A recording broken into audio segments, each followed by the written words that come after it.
A'udzubillahi minasyaitonirrajim. Bismillahirrahmanirrahim. Wallahu a'lam bimuradi. Ketika nyata ya Allah nunjukkan kebodohan orang-orang ahli kitab yang menganggap bahwa zaman Nabi Musa etanya, di Nabi itu dipinta ahli kitab meminta kepada Nabi supaya mawa tulisan-tulisan tina langit kitab seperti yang dibawa oleh Musa. Cek Allah ulah kaget apabila ahli kitab Yahudi khususnya meminta demikian, lain minta untuk benar lain, tapi hanya tanut mempersulit, memojokkan. Ulah aneh Muhammad mun maranehanana kos gitu, memojokkan kamu. Sebab bahwa lagi Musa dipenta lebih berat daripada itu, ingin melihat Allah mereka dengan kasat mata. Akhirnya kan dibunuh ke Allah, menyembah sapi segala macam. Terus warafana fauqahum tur, aya dina geus dina Abaqarah teh. Terus Allah diangkatkeun gunung Tur di luhureun mereka. Di luhureun orang-orang Yahudi zaman Nabi Musa, nenek moyang dari Yahudi zaman Nabi Muhammad. Kunaon kok disebutkan zaman Nabi Musa, sebab nenek moyangna eta haju Yahudi zaman Kanjeng Nabi mengikuti mereka. Menurut dan mengikuti apa yang sudah dilakukan oleh nenek moyang mereka, padahal salah. Sehingga sama dalam kesesatan. Jadi senajan cek kolot dari salah atau ulah. Diangkatkan oleh kami cek Allah di atas mereka gunung Tur. Sebab naon bimisaqim, sebab mengambil janji mereka supaya mereka takut. Dia diancam ke Allah. Baik nurut eta dengan cara diluhur lain ieu deui ancamanana. Hari ya zaman ku hari umat Kangjeng Nabi diancam oleh Allah masuk neraka, tapi engke mun geus paeh di akhirat. Sedangkan akhirat itu kapan dia tidak tahu. Tapi nurut orang alhamdulillah, ancamannya itu nyata oleh keimanan, bukan nyata oleh kasat mata. Mana akhirat kadeuleu teu kurang henteu, tapi orang iman sehingga orang dek salat, meninggalkan keburukan. Bagus. Tapi Yahudi zaman Nabi Musa saking bangkawarahna eta diancam ku akhirat geus ieu henteu. Kudu kadeuleu we ancamanna. Sehingga kalau diangkat gunung Tur sina.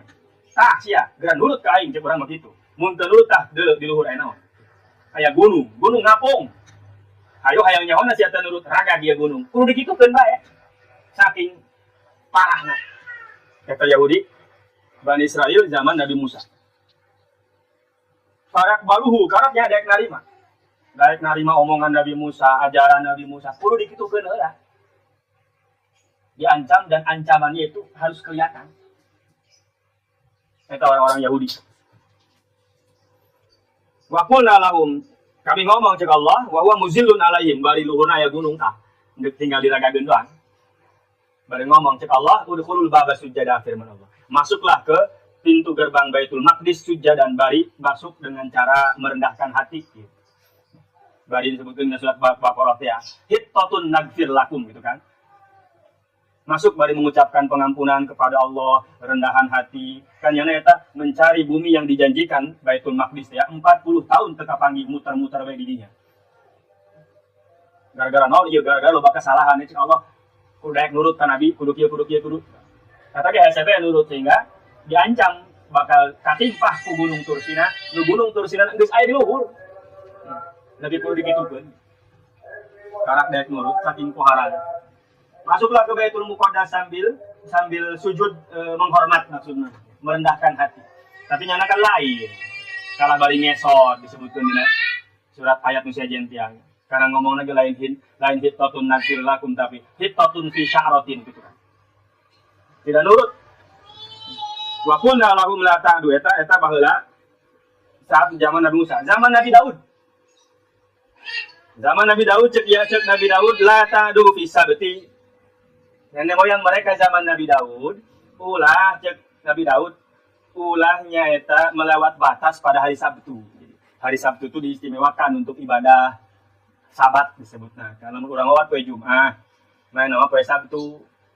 Saat itu Yahudi, Bani Israil, orang pesisir, poe Sabtu mangges untuk ibadah kepada Allah, jangan urusi urusan duniawi.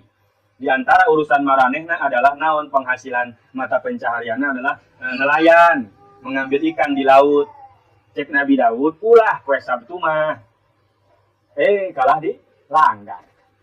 Henteu poe Sabtu mah, nyieun poe Jumatnya, nyieun dan bubu. Nyieun bubu, engke dicokotna poe Minggu. Pede naon poe Sabtu dan poe Minggu cokot. Sareng bae tuh. Jadi ngakalan gue aja mana orang-orang Bani Israel saat itu. Tak ulah cek Nabi Daud ulah ala lisan Daud ya teteh. Zaman Nabi Daud ulah berburu binatang laut atau ikan pada hari Sabtu.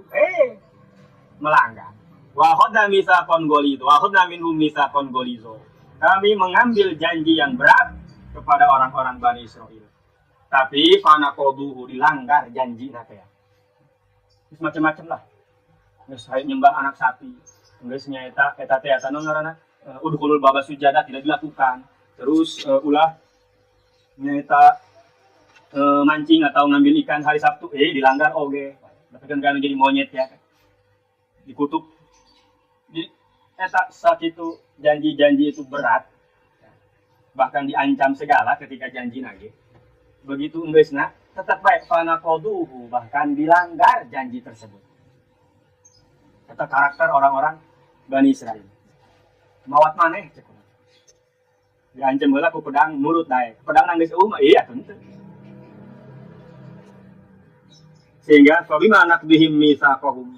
Dari janji-janji yang sudah diambil dari mereka lalu mereka melanggar, merusak janji tersebut kusebab etalah wa kufri dan sebab mereka kafir terhadap ayat-ayat Allah.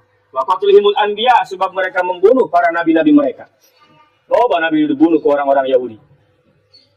Dengan alasan anu tidak masuk akal. Lamun maneh nabi, maneh berarti lamun ditusuk make pedang, moal paeh. Mun nabi mah ditusuk ku maneh. Atuh paeh leung jelema kok. Wehna paeh. Jadi hayang bukti. Jelema yang ngaku nabi, ribuan nabi dibunuh orang Yahudi. Nu terkenal di antara Nabi Yahya. Nabi Isa dicoba dibunuh. Nabi Muhammad dicoba dibunuh. Jelas dibunuh, nu terkenal Nabi Yahya. Tapi lain eta yang buadeg ti baheula Nabi. Nabi-nabi Bani Israil mereka bunuh dengan alasan kitu. Jelema yang ngaku rasul, ngaku nabi yo dites punya namun heuh sia nabi paling lebih paehan gitu kan. Mun teu paeh berarti nabi itu alasanana. Demi menghindari takut ada yang ngaku-ngaku nabi palsu, itu alasanana. Padahal mah begitu. Tanpa ada hak. Di antara alasan-alasan mereka membunuh para nabi itu alasannya tidak masuk akal. Karena kesalahan-kesalahan itu waqaulihim jeung sebab mereka mengatakan kepada Nabi, berarti ieu mah Yahudi atau Bani Israil zaman kanjeng Nabi ieu mah waqaulihim nya. Qulubuna gulf, hati kami tertutup Muhammad, hati urang geus katutup teu bisa narima omongan maneh. Ngomongna kitu bahasa urangna. Jika Allah bal toba Allahu alaiha bi kufri. Justru karena kamu banyak kafir, banyak berbuat dosa, banyak melanggar janji, akhirnya ku Allah dicap hatena supaya teu bisa narima kana hidayah. Ya bisa menerima petunjuk yang benar. Karena geus katutup, ditutup kalau dicap disestempel geus ieu mah. Naon kalau stempel? Karena loba teuing dosana. Kufurna, kesalahannya. Geus menggulung sehingga menjadikan stempel dina hate, eta hate yang geus teu bisa ngawadahan kana nasihat-nasihat sehingga para yu'minuna illa qalila. Sedikit sekali golongan Bani Israil Yahudi yang mau beriman kepada Kanjeng Rasul. Kadang geus bertumpuk-tumpuk kesalahanana di zaman nenek moyangna. Hanya sedikit yang mau menerima keimanan kepada Nabi Muhammad. Di antara yang beriman adalah Abdullah bin Salam wa ashabuhu jeung sahabat-sahabat Abdullah bin Salam. Eta mah daek berimannya nama. Sebab Yahudi yang masih berpikir logis. Abdullah bin Salam menurut sebabnya hafal Taurat, masih punya Taurat, salinan Taurat anu bener. Sehingga mau bisa daek beriman kepada Kanjeng Nabi, tapi hanya sedikit saja. Maka berarti berarti makin banyak dosa seseorang, kesalahan-kesalahan anak, itu bisa membuat Allah menutup hati mereka dari menerima kebaikan-kebaikan, nasihat-nasihat. Jadi terakumulasi ini kan letik-letik mah kebel-kebel ngegedean ngalobaan. Wa bi kufrihim wallahu a'lam.